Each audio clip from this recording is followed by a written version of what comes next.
জীবনের বাস্তব কিছু কথা মনোযোগ দিয়ে শোনো। ১. যদি তুমি সূর্যের মতো উজ্জ্বল হতে চাও, তাহলে সবার আগে তোমাকে সূর্যের মতো পড়তে শিখতে হবে। ২. শব্দ দিয়ে প্রতিবাদ করো, কণ্ঠ উঁচু করে নয়। মনে রাখবে, বৃষ্টি ফুল ফোটায়, বজ্রপাত নয়। ৩. কিছু হারিয়ে গেলে যত না কষ্ট হয়, তার থেকে বেশি কষ্ট হয় প্রিয় মানুষের কথা বলার ধরন বদলে গেলে। ৪. ভালো মানুষ কখনো নিজের ভালো হওয়ার চেষ্টা করে না, কারণ মানুষ হিসাবে আচরণই তার পরিচয় দেয়। ৫.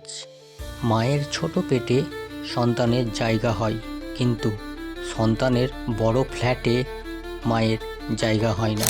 এটাই বাস্তব। ভালো লাগলে একটি সাবস্ক্রাইব করে পাশে থেকো বন্ধুরা।